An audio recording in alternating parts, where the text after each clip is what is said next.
Growing up, I drank the Kool-Aid of my parents' and community's beliefs. I made that belief system more important than my own needs and happiness. Looking back, I can't fault anyone for that, not even quote-unquote God.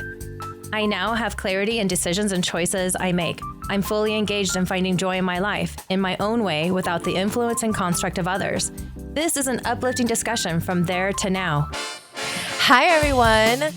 Wow, it was really hard to get into the podcast mode after listening to Sean talk about his whole life for the last hour. I'm sorry.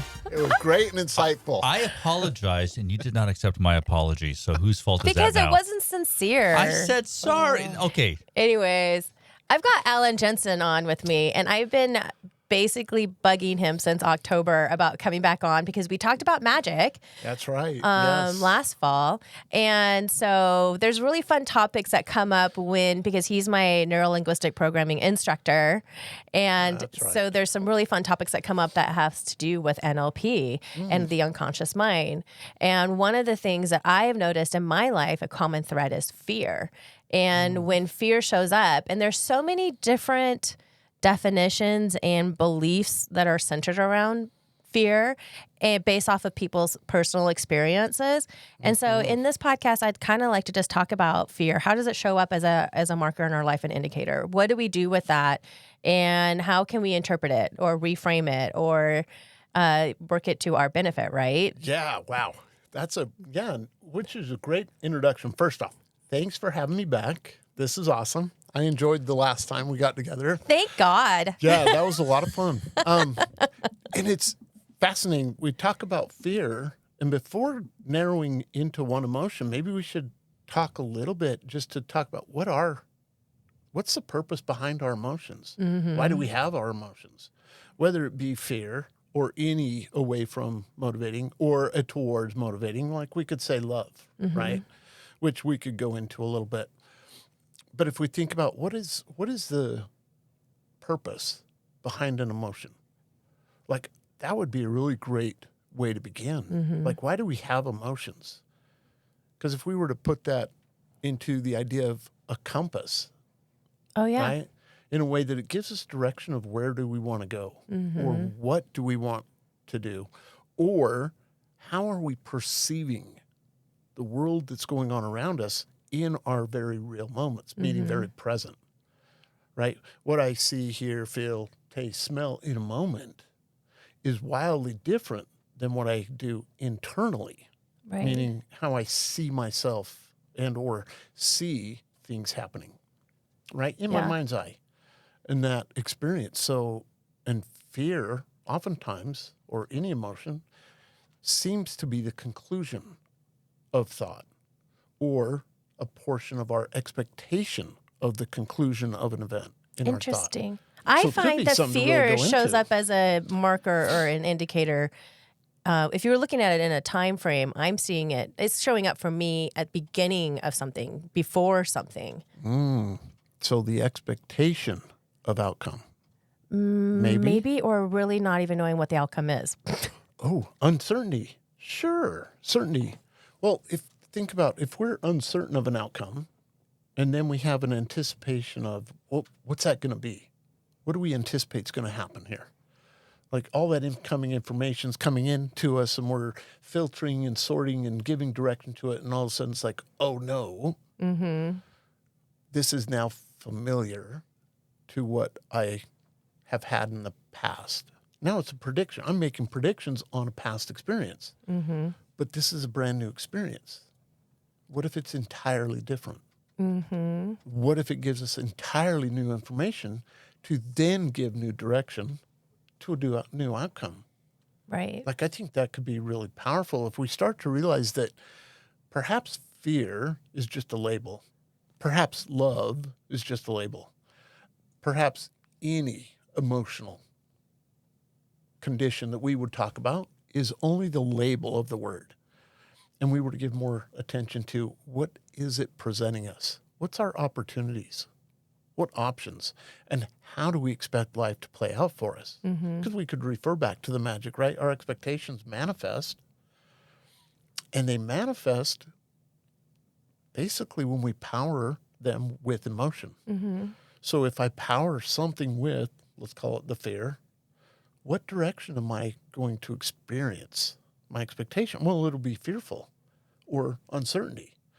So it becomes a really powerful pointer or direction for what do we want to achieve. Mm-hmm. Well, so that's so interesting you bring that up. I have a personal experience where I can look back particularly and see where fear showed up really big. And I like to equate it to walking through a fog, because that's how fear felt or looked, because literally there was your walk. I just had to like focus on my feet and be like 1 foot in front of the other, even though I really couldn't see my feet. That's kind of how it felt. Okay. And it's really interesting because it took and required so much trust and faith to move in that direction, even though I literally, and I put zero expectations on this particular event in my life. And when I got through that fog of fear, really fucking amazing things unfolded that I could only see in hindsight. And so I look back at that and I can tell you of another time in my life where fear showed up really huge like that. Actually, it was just a couple of months. It was like a month ago or so. I just told you about it. And how fear showed up and I was like, oh, I recognize this. And I'm like, okay, it's go time. And so sometimes I see fear showing up as almost to stop us and prevent us from moving to the next level of growth or understanding or something fucking amazing to unfold in our lives. Yeah, no, exactly. I think it gives a moment for pause, right? The fear or the definition as we define it, because I think everyone does it differently. I don't think anyone... I think if we got a whole group of people together and said, okay, let's define what is fear, I think we'd find some commonalities in the experience, but I think we'd have a vast difference in how people give definition, how they experience it, what they do when they experience it, how to anticipate it. It's fascinating to me. Do we need to anticipate it? I feel like we shouldn't. Doesn't it kind of just put you in like a heightened state of fight or flight? Well, that's the point that we want to get to. I think that's where we can explore. Like, when do we get into that heightened state or fight or flight, right? Or even taking it one step deeper and saying when it is a vulnerability to our existence, right? Something that's going to terminate our existence then becomes an issue where we go, oh, let's apply fear.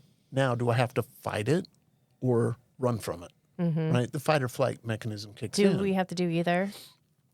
Well, how often do we do either? Some people get paralyzed or they just stop, right? Paralyzing fear. Well, or turn around and walk the other way. The mind just shuts down. If we turn around and walk away, that would be a flight, true. right? If we turn to face, it could be a fight. Yeah, but does it have to be a fight? Well, what if it's something that we've not experienced before that presents us with brand new information for a brand new experience? And if we're focused on the emotions that we experience, does that cloud our judgment? How often does fear, or do we allow fear or discernment to cloud our judgments or our discernments? Yeah, so it is kind of like a fog.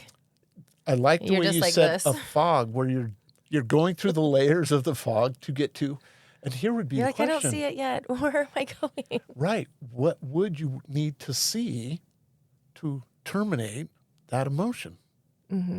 Right? What would I have to do inside my own mind or in my mind's eye to allow myself to build an expectation that would move me where I want to go? That becomes really powerful. I think that was a very powerful thing you said. It's foggy, right? Got to see through the fog, which to me, it's like, so what is the visual representation in your mind's eye? What do you see happening? Or is anything? Well, in that circumstance, I couldn't see anything happening. I didn't even know what the outcome would be. I just trusted that was the direction I needed to go. Sure. Right.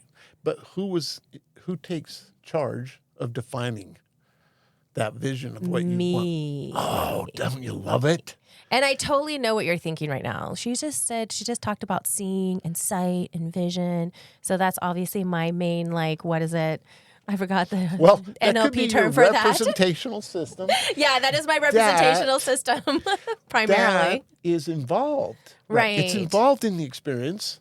And other people Of associate, emotion. right? And other people's representational systems are like hearing things. Could be totally different. Or Yes. feeling things. Yeah. Because if we think about any emotion, and we can, before we get into the fear, every emotion has some form of sensations in the body, right? We have sensations inside the body, we have them outside the body, right? Something on the skin, we get shivers, we get cold, hot flashes, we get that kind of thing.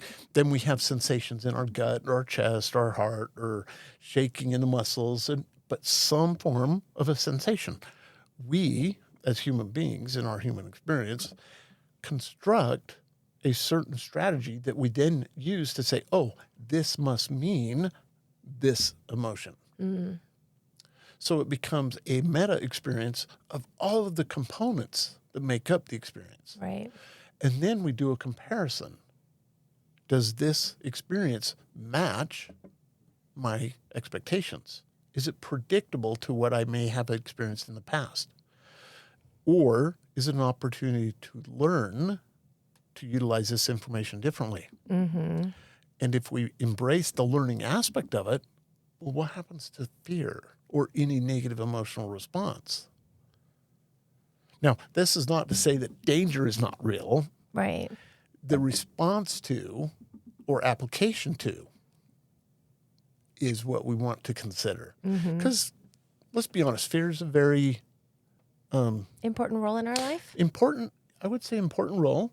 It helps us navigate survival, right? It plays its part. It's a conclusion a lot of times based on the uncertainty, right? Not knowing what we want, not having a full internal representation of what life would be like if we were to be at full, let's say, cause. I want to be fully accountable to my life experience. If I take everything as, okay, every experience is presenting me opportunities. All of this information, all of these opportunities are directed where? Well, if I create the internal visual representation, as you did see, right? And all of a sudden I have a clear image of where I'm going, it would be like navigating a path. When you can't see, they pull out the machete and you clear things away so you can see what's beyond you, right? Same metaphorical. If I start to hack away the information to look for what is beyond this, then I have the opportunity to move forward. Fear tends to keep us a little bit stuck in that what comes next. Well, who's going to take charge of deciding that if we don't? Like if I don't take charge of it, now I'm going to be prey to experience or circumstance. Like that would be a challenging state to experience, right? And then what if fear, and if we were to think about what's the difference between fear and excitement? All sorts of same things that happen through our body. Our body has Adrenaline the rush. same experience. Right. I feel a tingle in my left butt cheek always. The left only, huh? Yeah, it's really weird. But it's a very true statement, right? When we think about any and all emotions, we usually have a comparison emotion. And that comparison emotion is what gives us direction. For example, we have positive emotions we want to run to have those experiences. We're excited to get started. We even lose track of time. Like we become oblivious to everything going on because of the anticipation. So the anticipation of an outcome not being what we want does enhance that fear state or creates the uncertainty of what's going to happen. Yeah, the unknown. Right, the unknown. And come on, we live in a world of unknowns right now. All the time. Lots of unknowns going on. All the time going on. Oh, economically. Politically. Yes. I would say families, I coach a lot with leaders. The gender issue is still a big thing in the workplace. We've still got, politics, religion, geographic location, like where I'm living and what opportunities I have available. Like all of these are really powerful, where if I have, I'm going to use your example, a foggy idea of what I want, chances are I'm going to experience more of the fear. You know what I mean? Or if I set it into an intention of, well, this is what I want to experience. And then we give ourselves time to go, okay, what would that look like for me to have that experience? What would I be hearing? Who would I need to talk to? Right. What would I be telling myself? What feelings would be associated with that? How would I feel when I visit that environment? Right. How would I feel being around those people? What sensations or feelings would I have inside my body that would show or signal that I was having a positive experience? Yeah. And I really like that because I think we need to touch on that a little bit more, because you keep on, you mentioned the sensations in our body and why do we have emotions? And those are things that we need to be a lot more tuned into. In this culture, all around us, everyone is numbing those sensations and those emotions, and we're numbing them through lots of different things. And the thing is that we need to be tuning into our bodies more. We need to be less numbing, less substances, so that we can feel more, because that is our compass and that is our indicator or marker for us on an individual basis on what direction to take and how to understand it and interpret those emotions too, right? Oh, Heather, I think that's spot on. Yeah. Getting back to honoring what we have going on inside our bodies as the direction of where can I go with this, right? We've become so attuned to, I'm going to use the word away from emotions, right? Emotions that move us away from opportunity or experience. Right. And those become hindrance, right? We can't embrace the possibility. We can't embrace the present moment because we're distracted by a negative emotion, but tuning into what is the sensation Right. before the emotion occurs or before the emotion comes to awareness. Like, I don't call it fear, but I talk about the example. You were in my class when we talked about, I think we talked about the example. It was freezing cold outside one night. And in my head, that was my phrase. I told myself, oh, it's freezing cold. I go out there, I'm going to freeze to death. And that thought alone made me go, well, wait a minute. I'm going to strip down to my shorts. I'm going to go sit on the lawn, and I'm just going to be aware of what's happening in my body. What are the sensations that I just gave definition to? Freezing cold. And as I sat out there and I brought full awareness to what sensations I was feeling on my external skin, internal my body, noticing the sounds of my own voice, and I realized I was no longer freezing cold. Cold was no longer there. There was this sense of radical curiosity. And it was like, well, that's a different experience. So am I freezing or am I curious?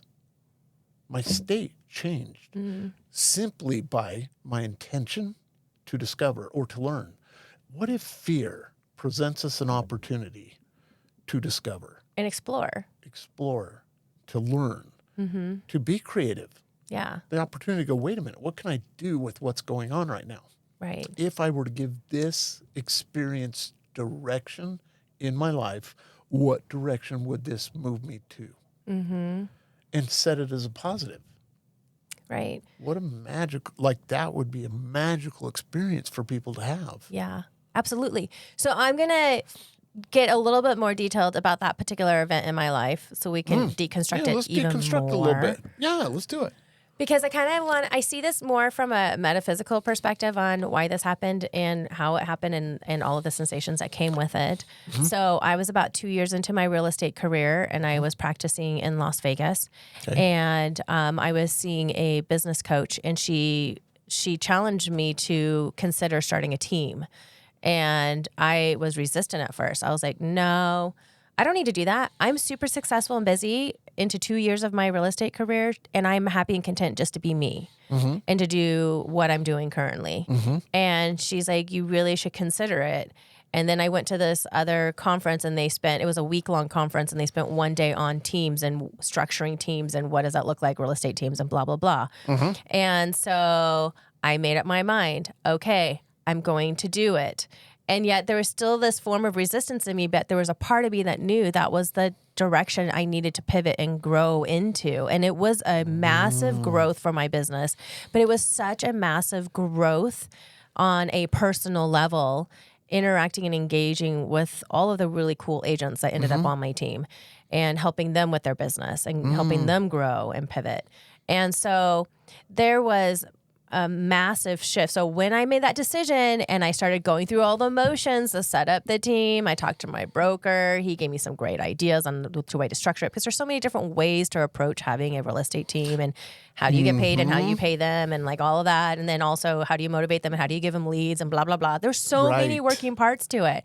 And so I set up the plan and I started moving in that direction, and man, fear just hit me so big. And that's when I went through that fog and I was like, no, one foot in front of the other. Do not stop. Keep going. Just do it.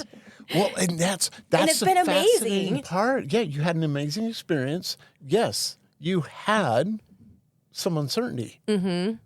And my curiosity kicks in, because in my head, I'm asking myself to ask you, so what drove you to put one step in front, or one foot in front of the other, one step in front of the next? I guess it's because I'm stubborn and I made up my mind to do something, so I did it.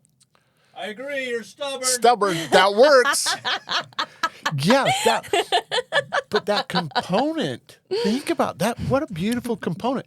Stubborn. So fear wasn't as important as stubborn.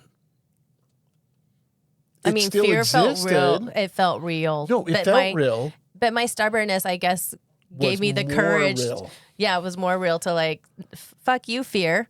No, because that exactly what is the fear present, right? We're not saying people shouldn't recognize that they have an emotion. That would be a very unhealthy, unrealistic thing to say. Questioning what is the purpose of the emotion, right? So you had the fear, you said felt real, but not real enough to keep you stationary. Right. Because as soon as the one foot in front of the other, my stubbornness took over. So in the face of fear, I had stubbornness, which I would say, so what emotion would you say stubbornness strike in you? Like, what emotion do you give that? Determination. Determination. Good state, good emotion. Yeah. So your determination, but when you're determined, stubborn, now where's the fear? Does it exist, or is it surpassed? It's been surpassed. You move beyond it. Yeah, Right. yeah. So But man, it showed up real big. it shows up strong. And did it present opportunities for you to learn something that did allow you to do step after step after step? Did it present you the opportunity to pause just for a moment to go, ooh, what do I do with this? Or, ooh, how could this hinder my progress? I don't think I even really thought about it, because like I said, I made up my mind and I knew what direction I was going to go. And it was like fear showed up to try to stop me. And I was like, fuck no. Yeah. And you beautifully said, tried to stop me. Oh, how hard did it try? Not hard enough, because you moved through it, right? You moved forward. But I don't think any of that emotion has that much power over us. I don't think any emotion has power over us. I think that's the point. Right. I think when we recognize that an emotion is simply the conclusion, or the feeling I'm going to have about a conclusion that in some way doesn't meet my expectations. Right? I stand up in the training and I hold my hands up and I say, okay, right hand, I have my expectation. Left hand, I have my experience. When my expectation is much greater than my experience, I feel I have negative responses, per se, where I feel poorly or badly, Right. or negatively about my experience. But when my expectation is lower than my experience, well, now it's like, woohoo, this is the high life. I'm doing everything I ever wanted and more. And I have positive feelings, Right. and positive sensation, positively driven emotions. So what is the difference when we give emotion to, let's say, fear? I can recognize it. Well, wait a minute. My life experience isn't meeting my expectation.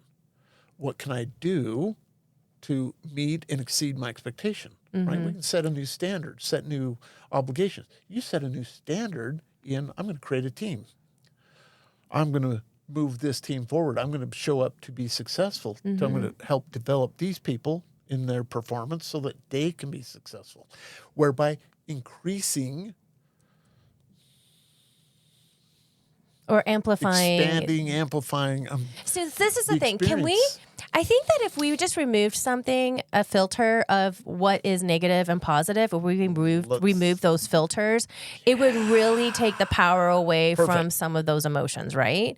Yes. And because we always perceive negative, we've put so much focus into negativity, that word, that energy, there's an energy to negativity. So if we took away the filter of positive and negative and just saw it for what it was without any barometer or measure, I feel like that would take the power away from it. And that makes us that helps us become more neutral in the wave of emotions that come and learning to interpret them and how they feel in our body. Yeah, I agree. I agree with you on that. And a lot of this is linguistically structured and structured in the way we think about our life experience. Right. So to discount or say we're not going to have emotion is unrealistic and ridiculous. It's absolutely because being humans asinine. is emotion. No, we're going to we got to have our emotions bring the richness. Right. It's just life. called being human. Yeah. We It's all richness. experience them. Nobody wants a passionless experience. I think some people do. That's why they numb themselves and they drink or take drugs. People become numb in that because passion has disappointed them. So if we go back, my expectation to my experience's passion is disappointment, didn't meet the experience. But I want the passion that meets my experience. So it's the variance in experience based on expectation that becomes, well, I want to numb me from my expectations. That's so sad. I feel sorry for people who want to numb their passion. Yeah, I agree. I do too. I think that life is to be lived passionately. Same. Everything here is passion. So now what passion could we have? Like I think a lot of times the conversation around fear becomes more condensed and focused on the fear or the avoidance of fear rather than the states and abilities or conditions that we can take on for ourselves that don't entertain fear, right? Like we talked a little bit and getting ready, like courage, right? If I break into a fully courageous state and emotion, I need fear simply to remind me of my courage, but I don't have to think about the fear because I'm courageous. So when I am courageous, I am brave, I am successful, I am determined. Like, where's the fear in those conditions? Well, it's simply a point to walk away from, to step over or step beyond, right? I just kept moving forward. What took? So was the fear real or was the determination real? Both, I think. Now, well, they both felt in the body. Right. And one had to trigger they played resource. They both played a role. Yes, they played a role. Fear can trigger us into something else, can trigger us into a positive state. Courageous, brave, determined, focused, whatever we want to do. Just like courage, determination, focus can trigger us into progress or movement or action, going towards more of what we want. Even the courage to walk away from something we don't. Let's be honest, there's a lot of people that have life experiences that they would love to walk away from because they're not what they want to experience. And the fear is keeping them there because the fear is the uncertainty of what they don't know, right? That, what is it, Marianne Williamson's comment, the fear of what we,